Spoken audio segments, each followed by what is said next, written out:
സംസ്ഥാനത്ത് മഴ മുന്നറിയിപ്പിൽ മാറ്റം. കാലാവസ്ഥാ വിഭാഗത്തിൻ്റെ ഏറ്റവും പുതിയ അറിയിപ്പ് പ്രകാരം 3 ജില്ലകളിൽ യെല്ലോ അലേർട്ടാണ്. പത്തനംതിട്ട, കോട്ടയം, ഇടുക്കി ജില്ലകളിലാണ് യെല്ലോ അലേർട്ട്.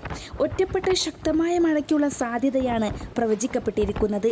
മഞ്ഞ അലേർട്ട് പ്രഖ്യാപിച്ചിരിക്കുന്നതിനാൽ മഴ ശക്തി പ്രാപിക്കാൻ സാധ്യതയുള്ള മലയോര മേഖലകളിൽ പ്രത്യേക ജാഗ്രത പുലർത്തേണ്ടതാണെന്നും കാലാവസ്ഥാ വിഭാഗം അറിയിച്ചു. അതേസമയം അറബിക്കടലിൽ ന്യൂനമർദ്ദം രൂപപ്പെട്ടു.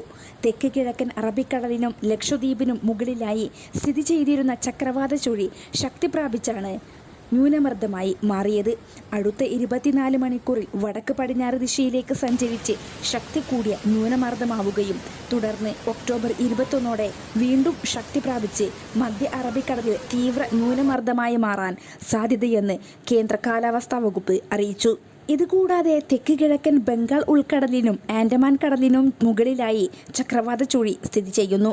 പടിഞ്ഞാറ് വടക്ക് പടിഞ്ഞാറ് ദിശയിൽ സഞ്ചരിക്കുന്ന ചക്രവാത ചുഴി ഒക്ടോബർ 20 മധ്യ ബംഗാൾ ഉൾക്കടലിൽ ന്യൂനമർദ്ദമായി ശക്തി പ്രാപിക്കാൻ സാധ്യത. ബംഗാൾ ഉൾക്കടലിൽ ന്യൂനമർദ്ദ സാധ്യതയുണ്ടെന്ന് കേന്ദ്ര കാലാവസ്ഥാ വിഭാഗം മുന്നറിയിപ്പ് നൽകി. നിലവിൽ അറബിക്കടലിലാണ് ന്യൂനമർദ്ദം രൂപപ്പെട്ടിരിക്കുന്നത്. തുടർന്ന് വെള്ളിയാഴ്ച ബംഗാൾ ഉൾക്കടലിലും ന്യൂനമർദ്ദം രൂപപ്പെടും. തുടർന്ന് വീണ്ടും ശക്തി പ്രാപിച്ച് തേജ് ചുഴലിക്കാറ്റായി മാറും. തീരത്ത് നിന്ന് 700 കിലോമീറ്റർ അകലെയാണ് ന്യൂനമർദ്ദം ഇപ്പോൾ രൂപപ്പെട്ടിരിക്കുന്നത്.